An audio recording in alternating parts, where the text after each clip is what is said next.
Hi, I'm Melissa Swartz. I am a consultant member of the Society of Communication Technology Consultants, and we're here today with Mark Fletcher from 911 Inform, who is a member of the Vendor Advisory Council of the SCTC. So we call that the VAC. Mark, I know that you joined the SCTC partly as part of your marketing efforts with 911 Inform. So how long have you been a member, and why did you join? Well, first of all, thanks very much Melissa for having me on today. It's, I really enjoy our interactions with the VAC and the value that we get out of the VAC program from the SCTC. We were in the middle of not even the middle, we were at the beginning of a pandemic starting. We had a brand new product in a market that only had about 5 different vendors in it at the time and a very, very, very slim runway to entry. So I had to get my product out there, which, by the way, was completely different than everything else. I had to get my message out there. I had to educate the market and do all that with no trade shows and no face-to-face connectivity with anything. So I told the challenge there. Yeah. It's like, okay, go in that dark closet and sell $1 million. Right. Lots of business. And by the way, there's going to be nobody in there with you. So. Yeah, right. So I said to my boss, and like, look, we have to get mind share in this market. It's very difficult to do. There are steadfast leaders at brand recognition, and it's tough to break in when there's not a pandemic going on. We need to get mind share. That means analysts and consultants. And right now, it means more for consultants because they're a paid entity and people are giving them money to get their opinion. I think they're being listened to a little more than analysts. They're getting direction from analysts, but they're saying, what do I buy? Here's my short list. Mr. Consultant, please help. Sure. Totally makes sense. So how did you market to the SCTC consultants?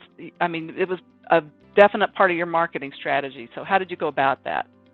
Because of the SCTC being what it is, with your code of ethics that they sign every year, you just can't go, hey, here's my new widget, go sell these, right?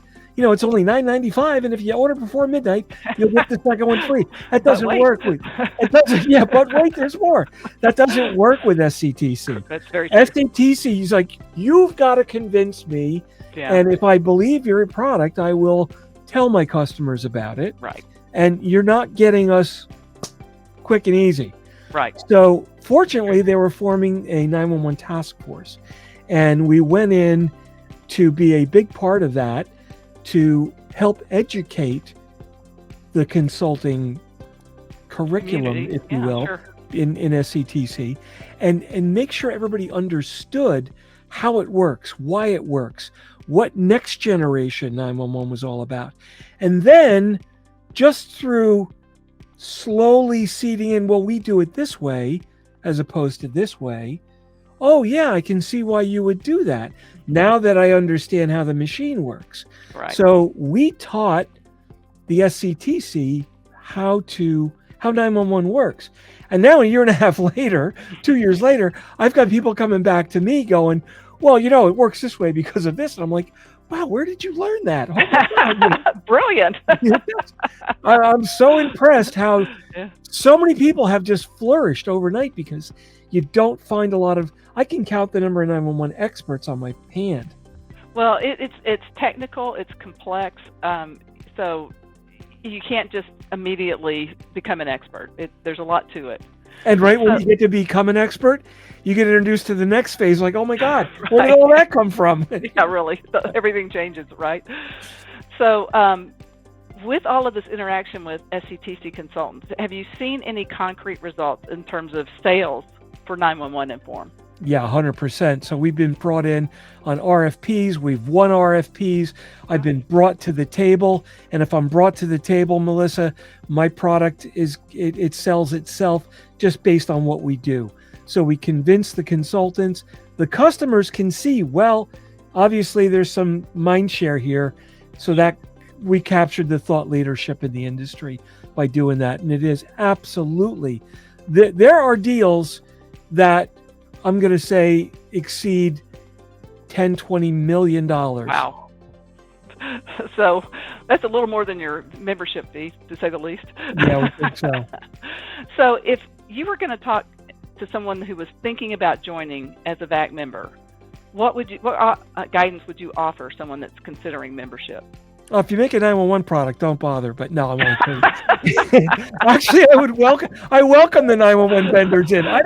You know what? I think competition is great, but for any industry, if you are not a member of the VAC, you are ignoring a segment of this industry that will basically walk you to the table. And if you've got a product that will actually stand up against your competitors, you will have a fair shot in an even platform to present and sell your product out in the marketplace. And that's all you can ask for from anybody, is to get you to the table. Agreed. SCTC will absolutely get there if the product is worth bringing to the table. Absolutely. But just having a fair level playing field is huge. Absolutely. And that's all I ask for. So in 25 words or less, how would you sum up 911 Inform's experience as a SCTC VAC member? The SCTC put us on the map during a difficult time in the industry with a brand new product in a very, very close competitive market. Very good. Wow, I didn't count the words, but that was great. That was right off the top of my head, too. Awesome. That was from the heart. Well, thanks for your time today, Mark. We appreciate you sharing that stuff with us and seeing your strategy and how you made it work. Thank you, Mark.